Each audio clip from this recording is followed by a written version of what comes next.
Good day everyone. I am Matthew Sali from BTPTED HVAC 3A, and today I'll be discussing an important set of topics in HVAC 312, which is the commercial refrigeration equipment installation and maintenance.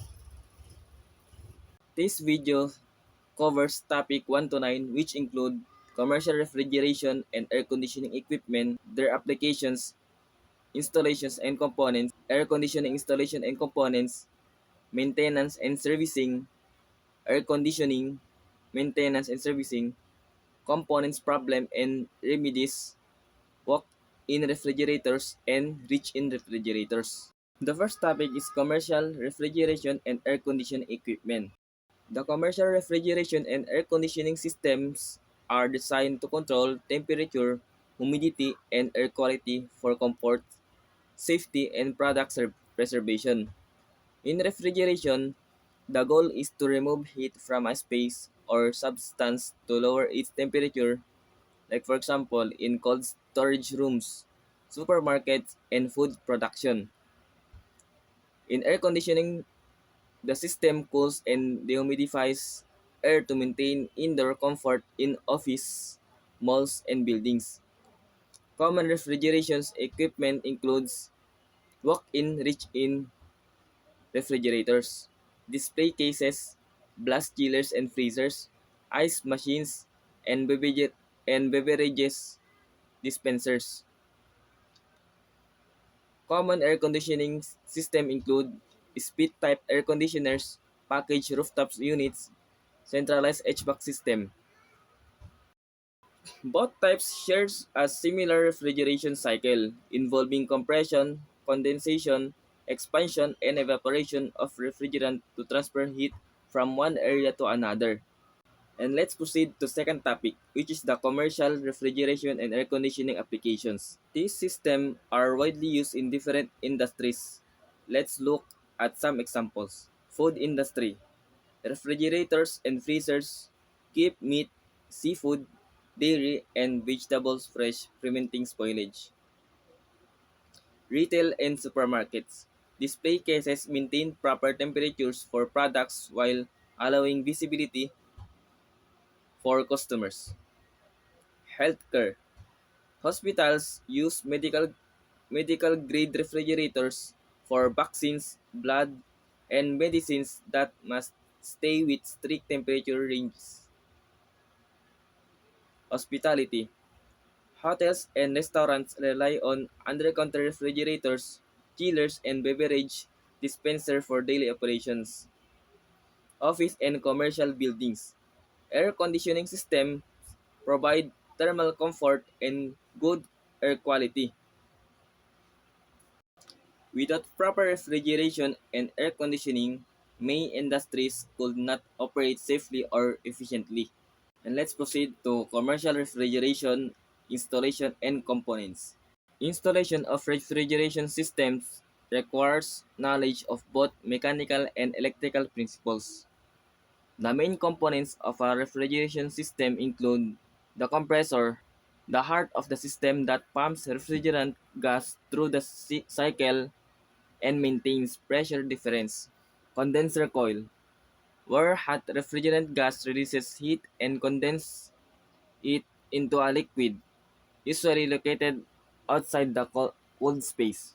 Expansion valve, or capillary tube, regulates the flow of refrigerant and drops its pressure before entering the evaporator. Evaporator coil absorbs heat from the air or product inside the refrigerated space, causing the refrigerant to evaporate back into a gas. During installation, technicians must ensure proper refrigerant charge, tight connections, correct wiring, and secure mounting to prevent leaks and efficiency. And let's proceed to topic number 4, commercial air conditioning installation and components. Air conditioning systems share similar principle but are optimized for air comfort and ventilation. The system is usually divided into two parts. The first part is the indoor unit, containing the evaporator coil, blower fan, and air filter. And the second part is the outdoor unit, containing the compressor, condenser coil, and fan. Proper installation steps include choose the right capacity based on room size, measure in BTUs, positioning indoor units for even airflow, ensuring outdoor units have good ventilation and are protected from direct heat or debris, checking refrigerant piping, drainage, and electrical supply. Commercial refrigeration maintenance and servicing. Regular maintenance keeps refrigeration systems efficient and extends their lifespan. Typical servicing tasks includes cleaning condenser and evaporator coils to prevent heat build-up, checking refrigerant levels, and fixing leaks if needed, inspecting door gaskets to ensure proper sealing, testing thermostats, relays, and sensors, lubricating fans, motors, and moving parts, verifying defrost system are functioning properly. Neglecting maintenance leads to high electricity costs, inconsistent cooling, and compressor damage. And let's proceed to the next topic, which is the commercial air conditioning maintenance and servicing. Air conditioning systems also require consistent upkeep. Important maintenance activity includes cleaning or replacing air filters every 1 to 3 months, checking refrigerant charge and system pressure, cleaning blower fans, ducts, and drain lines to avoid mold and clogging, inspecting electrical connections and capacitors, testing thermostats and control settings for accurate operation. A clean, well-maintained AC not only cools better but also improves indoor air quality and lowers operation costs.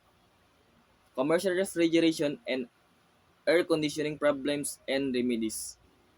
Even with proper maintenance, issues can occur. Here are some common problems and their remedies. Problem number 1. Insufficient cooling cause low refrigerant level, dirty coils, or black airflow. Remedy: clean coils, check for leaks, recharge refrigerant. Problem number 2. Water leaks cause clogged drain line or frozen evaporator coil. Remedy: clean the drain line, check airflow, and defrost coil if needed. Problem number 3. Compressor not running. Cause electrical failure, overload protector trip, or thermostat malfunction. Remedy: check power supply fuses and replace defective components. Problem number 4. High energy consumption. Cause dirty filters, poor insulation, or refrigerant undercharge. Remedy: perform full maintenance, cleans components, and ensure proper system operation. Early diagnosis prevent costly downtime and ensure consistent cooling performance. And the next topic is walk-in refrigerator. A walk-in refrigerator is a large insulated room used for bulk cold storage in restaurants, food plants, and groceries. It typically maintains a temperature range between 0 Celsius and 4 Celsius C and includes insulated panels and door for minimal heat gain, evaporators, and condenser unit to manage temperature, thermostats and digital controllers for precise regulation. Key design factors include proper air circulation to prevent uneven cooling, door gaskets and seals to avoid warm air infiltration, defrost system to prevent ice buildup. Walk-in units are critical in commercial kitchens and storage facilities where large volumes of perishable goods are kept. And the last topic is rich-in refrigerator. A rich-in refrigerator is a compact upright cooling unit designed for easy access and quick storage of food and beverages in commercial kitchens and restaurants. It comes in various types including single door, best for small spaces and daily use. Double door offers more storage and organizations. Triple door suited for large, busy kitchens. Half door minimize cold air loss by opening only part of the units. Glass door ideal for display and visibility. Solid door great for insulation and durability. That's all for today. Thank you for watching, and I am Marcy Sally, and I hope you learned something.